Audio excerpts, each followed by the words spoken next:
Hi viewers, ఈరోజు మనం సాంఘిక శాస్త్రం 8వ తరగతి పాఠ్యపుస్తకంలోని కొన్ని ముఖ్యమైన అంశాలను చూద్దాం.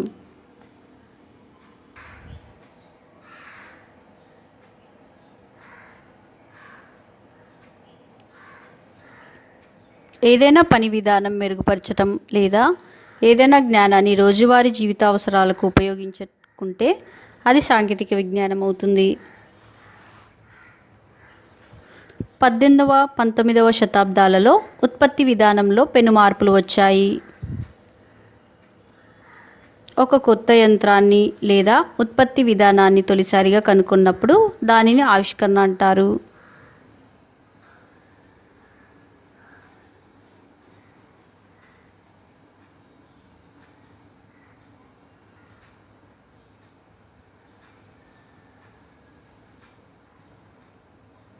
అమెరికాలో కార్ల ఉత్పత్తిని వేగవంతం చేయడానికి హెన్రీ ఫోర్డ్ అసెంబ్లీ లైన్ విధానాన్ని ప్రవేశపెట్టాడు.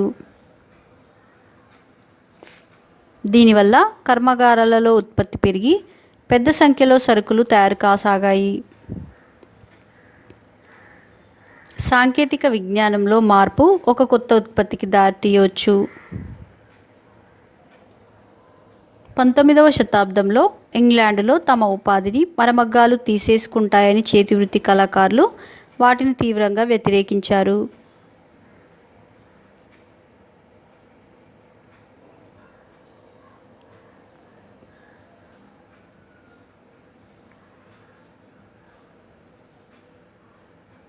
వరి, గోధుమ, గింజ ధాన్యాలు, పప్పు ధాన్యాలు వంటి వాటి ఉత్పత్తిలో గత 4 దశాబ్దాల కాలంలో భారతదేశ ఉత్పత్తి 2 రెట్లు పెరిగింది. భారతదేశంలో ఆహార ధాన్యాల వార్షిక ఉత్పత్తి సంవత్సరానికి మిలియన్ టన్నులలో 1961 నుండి 1975 మధ్య 101 మిలియన్ టన్నులు, 1976 నుండి 1990 మధ్య 157 మిలియన్ టన్నులు,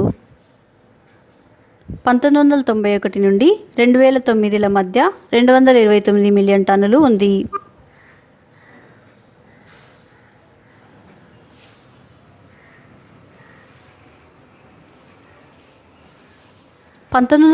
కాలంలో 21వ శతాబ్దపు ప్రారంభంలో రైతులు ప్రతి సంవత్సరం 200 మిలియన్ టన్నుల ఆహార ధాన్యాలను ఉత్పత్తి చేశారు.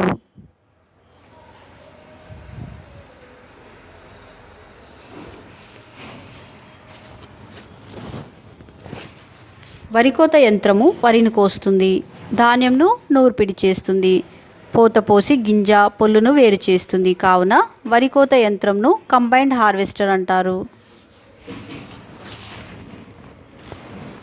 వరికోత యంత్రంతో గంటకు 1100 నుంచి 1400 రూపాయలు తీసుకుంటున్నారు.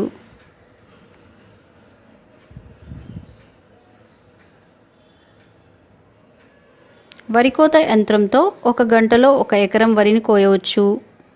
అదే కూలీలతో చేస్తే 5 వ్యక్తులు 4 రోజుల పాటు పనిచేయాల్సి ఉంటుంది.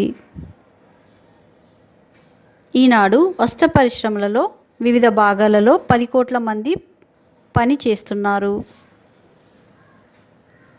భారతదేశంలో వ్యవసాయం తర్వాత వస్త్ర పరిశ్రమ ఎక్కువ మందికి ఉపాధి కల్పిస్తుంది. మన దేశంలో మిల్లుల ద్వారా ఉత్పత్తిని బ్రిటిష్ వాళ్ళు ప్రవేశపెట్టారు.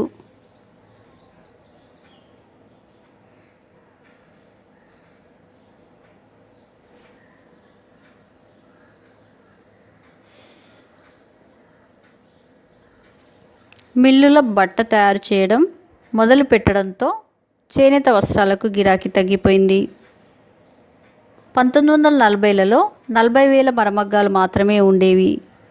ప్రస్తుతం మన దేశంలో 5 లక్షల మరమగ్గాల కేంద్రాలలో 23 లక్షల మరమగ్గాలు పనిచేస్తున్నాయి. చాలా కేంద్రాలు చిన్నవి, వీటిలో 1 నుండి 8 మరమగ్గాలు ఉంటాయి.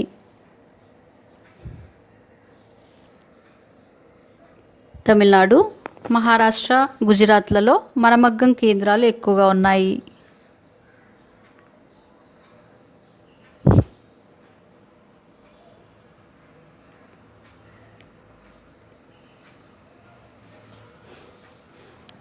వస్త్ర ఉత్పత్తిని 4 ప్రధాన వర్గాలుగా విభజించారు.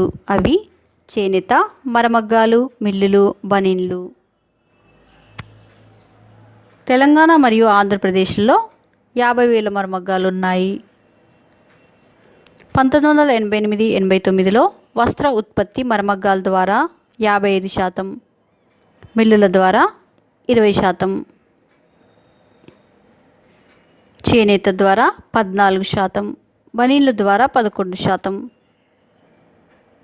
2010-11లో వస్త్ర ఉత్పత్తి మరమగ్గాల ద్వారా 63%, మిల్లుల ద్వారా 21%, చేనేత ద్వారా 12%, బనీన్ల ద్వారా 4%.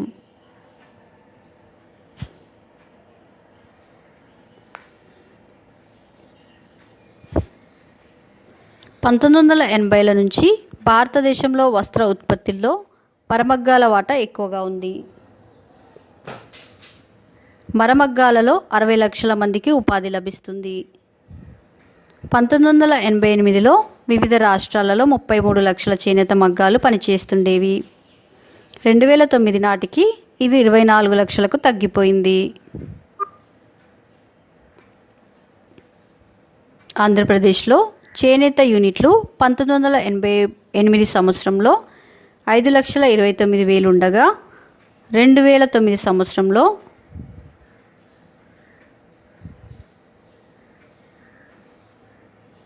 1,24,700కు తగ్గినాయి. యాంత్రిక విజ్ఞానాన్ని వినియోగించటం వల్ల ప్రతి కార్మికునికి చేనేతలో కంటే మరమగ్గాల మీద 6 రెట్ల బట్ట ఎక్కువ ఉత్పత్తి అవుతుంది. మిల్లులో కార్మికులకు నెలవారీ జీతాలు లభిస్తే మరమగ్గాలలో ఉత్పత్తి చేసిన బట్టను బట్టి కూలీ చెల్లిస్తారు. 1988లో అతి ఎక్కువ చేనేత మగ్గాలు ఉన్న రాష్ట్రం తమిళనాడు. 2009లో అతి తక్కువ చేనేత మగ్గాలు ఉన్న రాష్ట్రం పంజాబ్.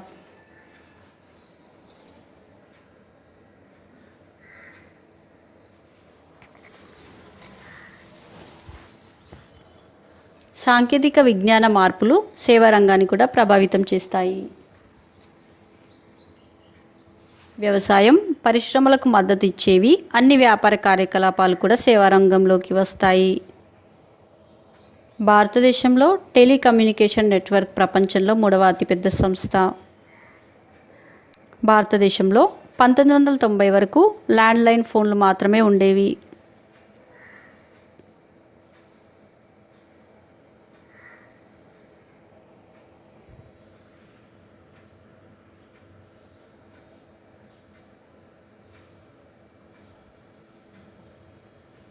భారతదేశంలో మొబైల్ ఫోన్ల సంఖ్య 2001లో 50 లక్షల నుంచి 2012 మే నాటికి 92.9 కోట్లకు చేరింది. ల్యాండ్లైన్ ఫోన్ల కంటే మొబైల్ ఫోన్లు 20 రెట్లు ఎక్కువ. 1995లో మొదటిసారి మొబైల్ ఫోన్లు అందుబాటులోకి వచ్చినప్పటి నుంచి 2002 వరకు ఫోన్ చేసిన వాళ్ళు, ఫోన్ అందుకున్న వాళ్ళు కూడా డబ్బులు చెల్లించాల్సి వచ్చేది.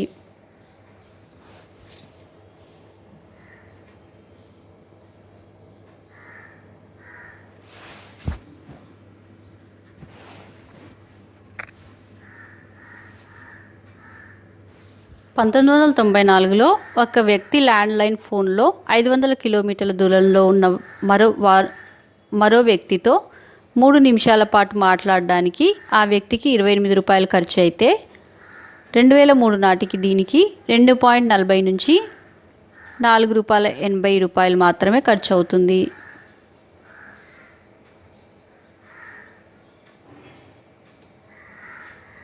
భారతదేశంలోని అనేక మొబైల్ కంపెనీలు ప్రపంచవ్యాప్తంగా 80 దేశాలకు ఎగుమతి చేస్తున్నాయి. Thank you for watching my videos. If you like my videos, please subscribe my YouTube channel and share them.